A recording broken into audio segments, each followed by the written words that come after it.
अस्सलाम वालेकुम, उम्मीद है आप सब खैरियत से होंगे। लास्ट वीडियो के अंदर हमने consistent system and inconsistent system के बारे में बात की थी और साथ एक कंसिस्टेंट सिस्टम की एग्जांपल थी। आज हम इनकंसिस्टेंट सिस्टम की एग्जांपल के बारे में बात करने वाले हैं।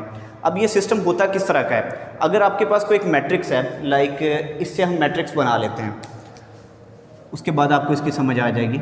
1 -4 -7 2 -5 1 1 -2 3, इनके जो कोफिशिएंट्स थे इनको लिख के एक मैट्रिक्स बना लिया। इस मैट्रिक्स का नाम मैंने रख लिया कैपिटल ए। अब ये जो 5 3 1 है, ये भी एक मैट्रिक्स बनेगा, इससे भी एक मैट्रिक्स बनाएंगे, उसका नाम रख लेते हैं कैपिटल बी। जब आप इसको इसके साथ लिख देंगे तो ये क्या बन जाएगा, 5 3 1, तो एक नया मैट्रिक्स बन जाएगा जिसका नाम मैं रख देता हूँ जी ए बी। यानी कि ये सी भी कह सकते हैं, डी भी कह सकते हैं। यानी कि आपके पास यहाँ पर एक मैट्रिक्स ये था, ए है, ये कैपिटल बी है, और ये पूरा आपने इसको इकट्ठा कर दिया तो ये बन गया ए बी। तो अब ये वाला जो मैट्रिक्स है, ये वाला जो सिस्टम है, ये इनकंसिस्टेंट तब होगा जब आप ए मैट्रिक्स का रैंक चेक करें तो वो वाला रैंक और जो ए बी मैट्रिक्स का रैंक है ये आपस में इक्वल ना आए। यानी ए का रैंक और ए बी का रैंक आपस में इक्वल ना आए तो हम कहते हैं कि ये वाला जो सिस्टम है ये इनकंसिस्टेंट सिस्टम है। तो हम इसको चेक करते हैं कि ये इनकंसिस्टेंट है या नहीं। उसके लिए आपको करना क्या होता है, तो रैंक की हेल्प लेनी है। तो रैंक के लिए आपको हमेशा अपर ट्रायंगुलर मैट्रिक्स बनाना पड़ता है। तो अपर ट्रायंगुलर मैट्रिक्स बनाने के लिए मैंने यहाँ पर एक एंट्री 1 रखी है, यानी कि 1 है हमारे पास ऑलरेडी से। अब इसकी मदद से हमने नीचे वाली एंट्रीज को 0 करना है, तभी जाके अपर ट्रायंगुलर मैट्रिक्स आपका बनेगा।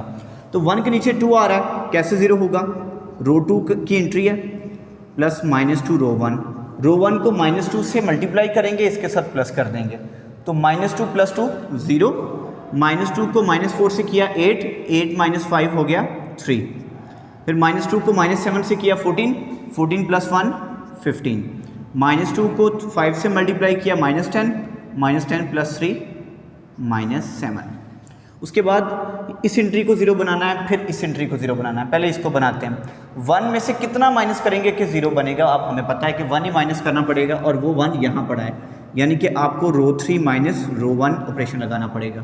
तो 1 - 1 कितना हो गया 0, -2 + 4 2 हो जाएगा, 3 + 7 10, 1 + 5 6, सॉरी 1 - 5 -4।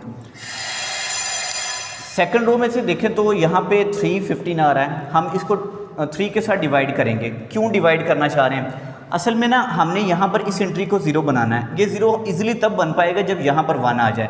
तो इधर 1 लाने के लिए मैं सेकंड रो को 3 के साथ डिवाइड कर रहा हूँ, तो ये आ जाएगा 1 -4 -7 5, ये आ गया 0 1 5, और ये हो गया -7/3 1/3 रो 2। रो 2 को आपने 3 के साथ डिवाइड कर दिया है, और रो 3 में 2 कॉमन है तो इसको भी 2 के साथ डिवाइड कर दें, यानी 1/2 रो 3, ये वाला रो 2 था, 0 1 5, और ये हो गया जी -2। इनको डिवाइड किया 2 के साथ। अब देखें तो ये 1 के नीचे 1 आ रहा है, इसको 0 बनाना है। इसको 0 बनाने के लिए हमें रो 2 और रो 3 को माइनस करना पड़ेगा। 1 -4 -7 5 0 1, इसको वैसे लिख देते हैं 5 -7/3, 0 - 0 0, 1 - 1 0। हम यहाँ पे कर क्या रहे हैं, रो 3 -3 रो 2, 1 - 1 0, 5 - 5 0, -2 -7/3, यानी कि ये +7/3 हो जाएगा, जो कि एलसीएम लेने के बाद बनेगा -6 + 7, और ये बन गया 1/3। तो यहाँ पे आ गया 1/3। अब ये जो 1/3 है, इसको हम किसी तरह 0 नहीं बना सकते। क्यों नहीं बना सकते, फ़र्ज़ करें मैं इस एलिमेंट या इस एलिमेंट की मदद से 0 बना देता हूँ, तो इनकी वजह से -7 -4 या 5 1 की वजह से ये जो 0 है ये नॉन ज़ीरो बन जाएंगे, यानी कि इसको हम मुकम्मल तौर पे रो 3 को 0 नहीं बना सकते। अब आपके पास यहाँ पे मैंने बताया था कि 2 मैट्रिक्स हैं। एक मैट्रिक्स है ए, इसका रैंक काउंट करें, नॉन ज़ीरो रोज़ कितनी है, 1 2, तो रैंक ऑफ ए हमारे पास है 2। बल्कि पहले मैं लिख लेता हूँ अलग अलग इनको कि रैंक ऑफ ए में वैसे लिख देता हूँ, वो आपको आइडिया हो गया होगा इस बात का कि ये वाला ए मैट्रिक्स था, इसका रैंक हमारे पास आ रहा है 2, यानी कि नॉन ज़ीरो रोज़ की तादाद है 2, और जो रैंक ऑफ ए बी है वो ये पूरा है। इसमें कोई भी रो जो है मुकम्मल ज़ीरो नहीं हुई, यानी कि नॉन ज़ीरो रोज़ की तादाद 3 है, क्योंकि थर्ड रो में एक एंट्री नॉन ज़ीरो आ गई है, इस वजह से ये नॉन ज़ीरो ही कंसीडर की जाएगी। तो रैंक ऑफ ए बी हमारे पास आ गया 3। तो ए का रैंक और ए बी का रैंक आपस में इक्वल नहीं आया, does not equal to rank of A B. अगर ऐसा हो जाए तो सिस्टम इनकंसिस्टेंट होता है। So system